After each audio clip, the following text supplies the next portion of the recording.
मेरे साथ बोलिए, भारत माता की।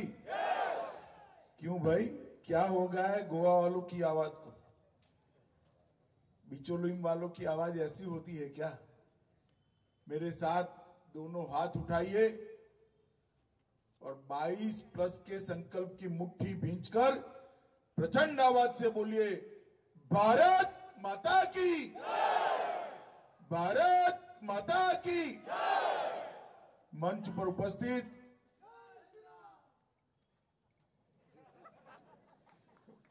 उपस्थित डॉक्टर प्रमोद सावंत जी, गोवा के युवा और लोकप्रिय मुख्यमंत्री, भारतीय जनता पार्टी के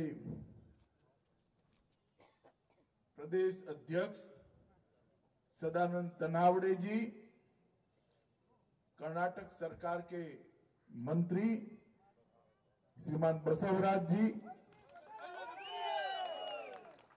महाराष्ट्र के प्रतिपक्ष के नेता विधान परिषद के श्री प्रवीण दरेकर जी,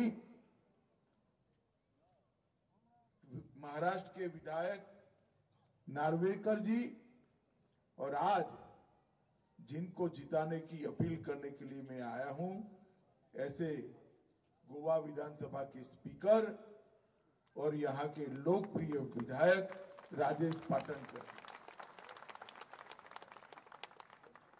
यहां आने से पहले मैं यहां पर मां के दर्शन कर आया और ये पवित्र भूमि जहां छत्रपति शिवाजी महाराज ने स्वयं मां के आशीर्वाद प्राप्त करे थे, वहां जाकर गोवा के सुख, शांति, विकास और समृद्धि के लिए मैंने प्रार्थना करी है। मित्रों, आज मैं जब यहां आया हूं, उस वक्त गोवा अपनी स्थापना का डायमंड जुबली मना रहा है और भारत अपनी स्वतंत्रता का अमृत महोत्सव मना रहा है। अनेक संघर्ष और बलिदानों की गाथा, जिसके बाद गोवा को स्वतंत्रता मिली और वो स्वतंत्रता प्राप्त करने में काफी समय गया। कल हमारे प्रधानमंत्री श्रीमान नरेंद्र मोदी जी संसद को संबोधित कर रहे थे, तब उन्होंने ये बात को उठाया कि गोवा को इतनी देर से स्वतंत्रता मिलने की जिम्मेदारी किसकी है।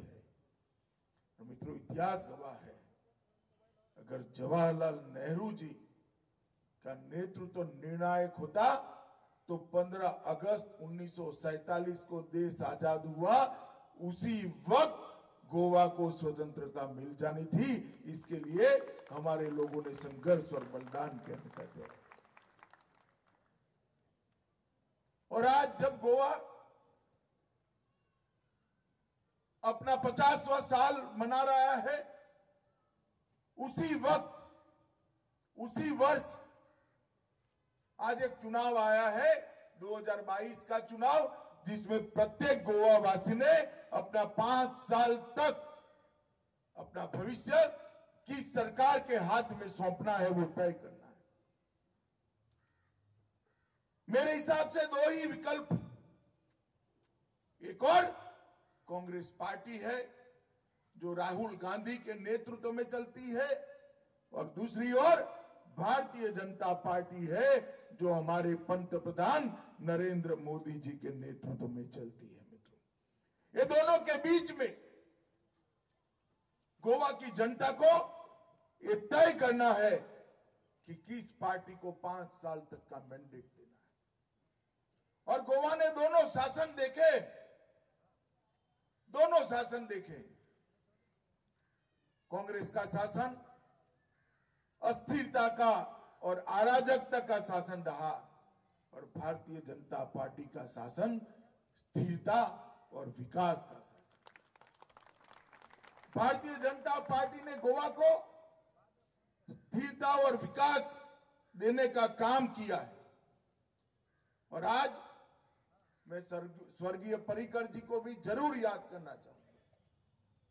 उन्होंने पूरा जीवन गोवा के विकास के पीछे लगाया। 2012, 2014, 2017 और 2019 चाहे विधानसभा का चुनाव हो चाहे लोकसभा का हो, चारों चुनाव में गोवा ने भरपूर समर्थन देकर भारतीय जनता पार्टी को आशीर्वाद दिया है। मगर इस बार हम सब भारतीय जनता पार्टी के कार्यकर्ता हैट्रिक गोल गोवा लगाए, इसके लिए आपके सामने आए।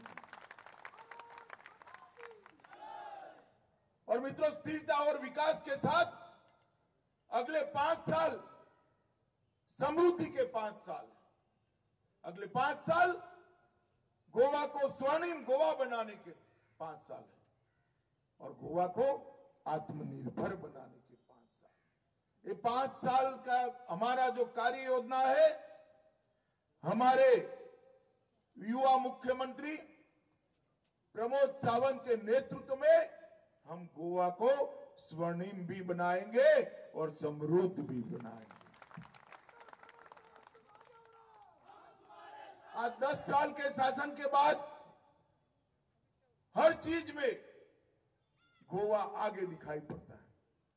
कैपिटा इनकम हो, हर घर में शौचालय पहुंचाना हो, हर स्कूल में बच्चियों के लिए अलग टॉयलेट बनाना हो, डोर टू डोर कचरे का कलेक्शन करना हो, हर घर में देश में सबसे पहले 100% हर घर में शुद्ध पीने का पानी नल से पहुंचाने का रिकॉर्ड अपने गोवा ने किया। और कोरोना कालखंड आया तब समग्र देश के अंदर सबसे पहले 100% वैक्सीनेशन करने का काम भी गोवा की प्रमोद सावंत सरकार ने किया और आज गोवा तीसरी लहर में सुरक्षित दिखाई पड़ता है।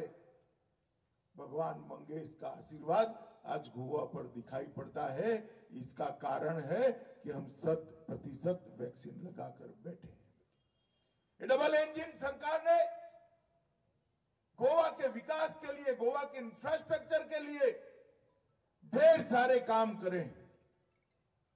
मैं दिगंबर कामत जी को पूछने आया हूं कि कांग्रेस की सरकार थी, केंद्र में 13-14 का अंतिम बजट दिया था। उस बजट में गोवा को सिर्फ 432 करोड़ रुपया मिला था। कितना मिला था भाई, जरा जोर से बोलो। अरे सुनाई नहीं पड़ता, बोलो जरा।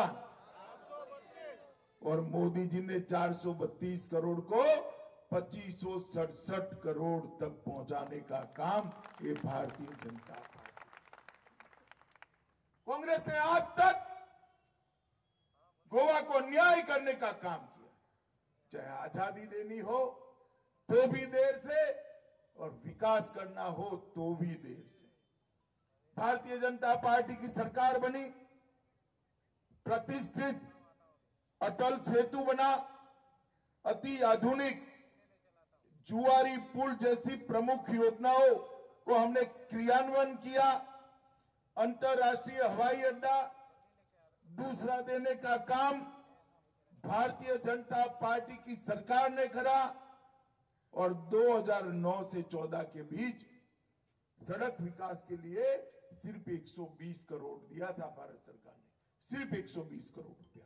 मैं आज आपको कहना चाहता हूं कि 2014 से 2019 के बीच में वो 2500 करोड़ के अलावे 4000 करोड़ गोवा के रोड और रस्तों के लिए देने का काम भारतीय जनता पार्टी की नरेंद्र मोदी सरकार।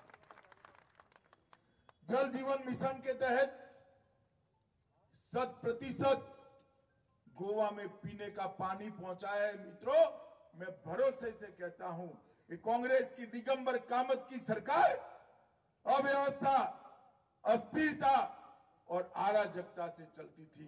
भारतीय जनता पार्टी की सरकार विकास, समृद्धि और इंफ्रास्ट्रक्चर के आधार पर चलने वाली सरकार है। मित्रों, इसीलिए हम कहते हैं कि इस बार 2022 में 22 पार करने का काम आपको करना है। मित्रों, बहुत सारे छोटे से छोटे दल भी आए। मैं आपको कहना चाहता हूं कि भारतीय जनता पार्टी केंद्र में नरेंद्र मोदी जी की सरकार है। इन दलों का इतिहास है, जहां जहां उनको अधिकार मिला, जहां जहां शासन मिला, वहां उन्होंने केंद्र के साथ झगड़ा लगाने का काम किया है। मोदी जी योजना भेजेंगे, वो नीचे तक नहीं पहुंचने देंगे। मैं बंगाल का ही उदाहरण देना चाहता हूं। मोदी जी ने योजना भेजी 5 लाख तक सारे लोगों का स्वास्थ्य का सभी प्रकार का खर्चा केंद्र की नरेंद्र मोदी सरकार उठाई, मगर उसको नीचे नहीं पहुंचना दिया। क्यों? क्योंकि मोदी जी लोकप्रिय हो जाएंगे। उन्होंने झगड़ा लगाना शुरू किया।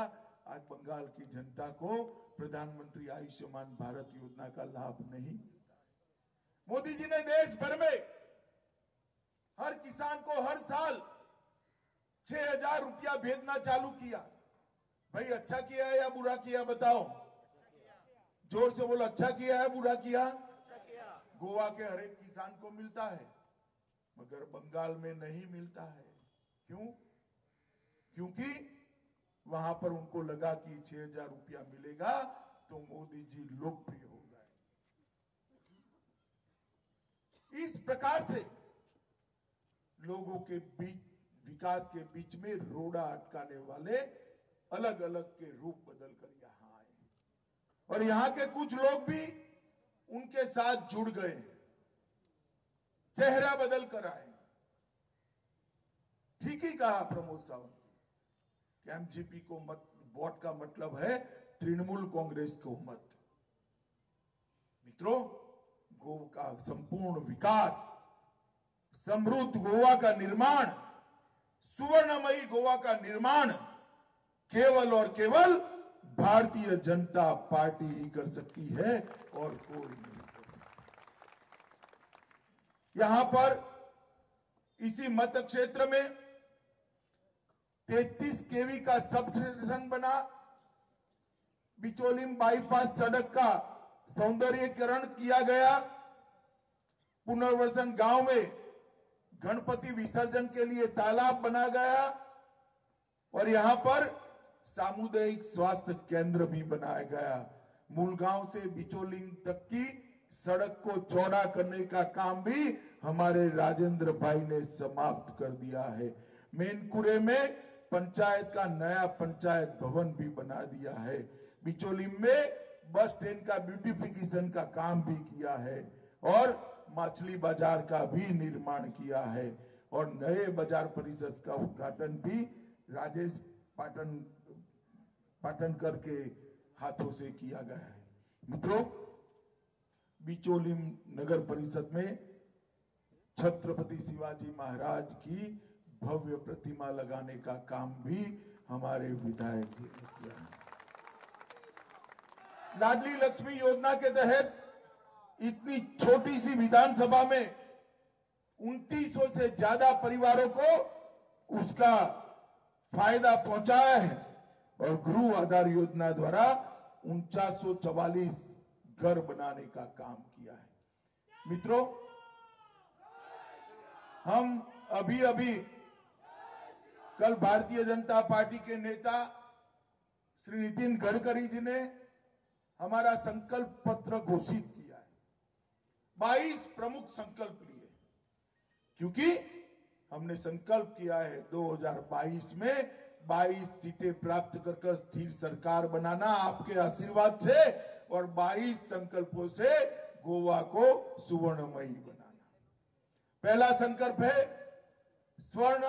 स्वर्णिम और स्वयं पूर्ण गोवा। गोवा को आगामी 10 वर्ष में $50 अरब की अर्थव्यवस्था बनाना। गोवा से भारत के लिए ओलंपिक स्वर्ण पदक लाने के लिए पूरा इंफ्रास्ट्रक्चर यहां के युवाओं के लिए बनाने का काम भारतीय जनता पार्टी की सरकार। हर परिवार को 3 मुफ्त एलपीजी सिलेंडर दिए जाएंगे, गोवा सरकार ने तय किया है विकास के लिए खर्च कितना भी होगा। गोवा सरकार राज्य सरकार की ओर से पेट्रोल पर टैक्स नहीं बढ़ाएगी, इसका भी हमने निर्धार किया। मित्रों, हर गोवावासी के लिए आवास बनाने का निर्धार भी हमने किया है। अगले 5 साल तक हम हर गोवावासी को आवास भी देंगे।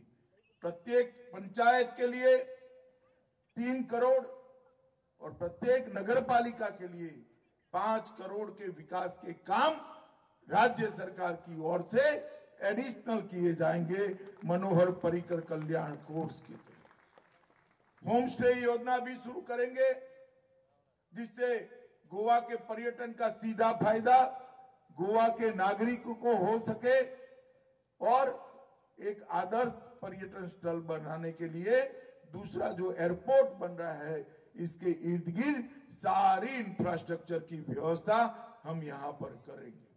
और सबसे बड़ी बात मैं कहना चाहता हूं, चुनाव के पहले ही कानूनी रास्ता निकालकर हमारे युवा मुख्यमंत्री ने खनिज विकास निगम की स्थापना कर दी है। 6 महीने के अंदर ही खनन की प्रक्रिया, माइनिंग गोवा का फिर से पारदर्शी तरीके से हम शुरू करेंगे।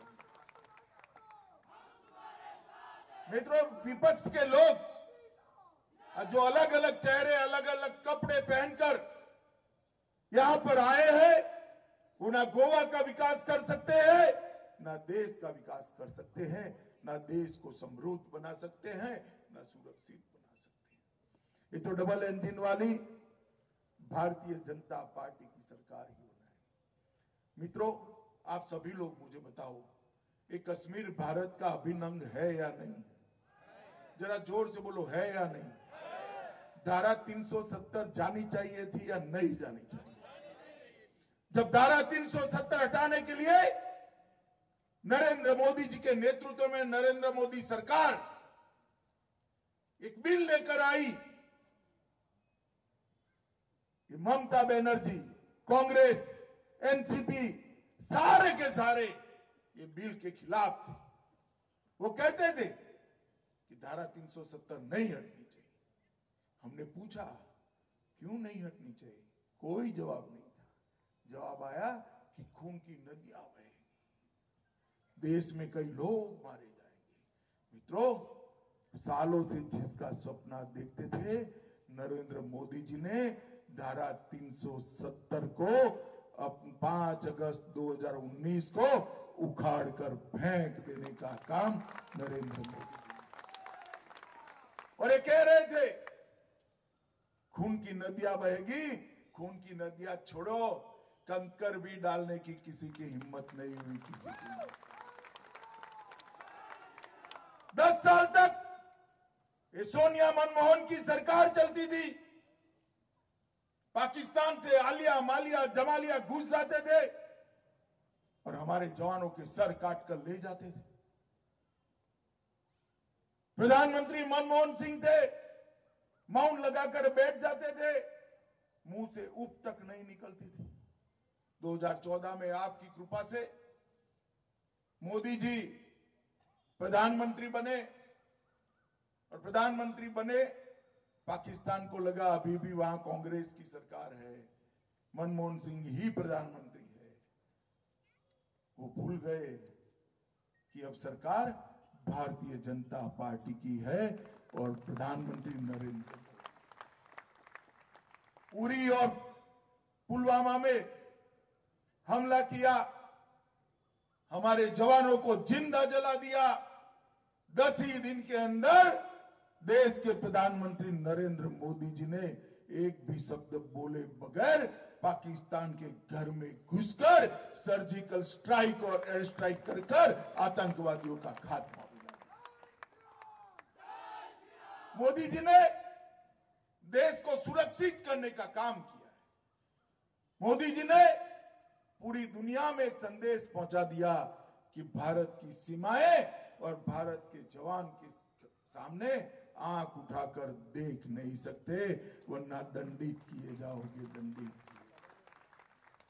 मित्रों, गोवा की जनता को तय करना है देश को सुरक्षित और समृद्ध करने वाली, हर गरीब का कल्याण करने वाली भारतीय जनता पार्टी की सरकार चाहिए, या जिसकी पार्टी में ही लोकतंत्र नहीं है ऐसी परिवारवादी सरकार चाहिए। मुझे पूरा भरोसा है मित्रों, गोवा की जनता 2022 में 22 पार कराकर भारतीय जनता पार्टी के हाथ मजबूत करेगी। मुझे बताओ भाई, पाटनकर जी को प्रचंड बहुमत से जिताओगे ना? अरे जरा जोर से बोलो भाई, जिताओगे? कमल के निशान पर बटन दबाओगे? प्रमोद सावंत के हाथ मजबूत करोगे? मोदी जी के हाथ मजबूत करोगे? तो मेरे साथ दोनों हाथ उठाइए, 22 के विजय के संकल्प का, 22 पार का संकल्प का मुट्ठी भींचकर प्रचंड आवाज से बोलिए, भारत माता की, भारत माता की, भारत माता की, वंदे वंदे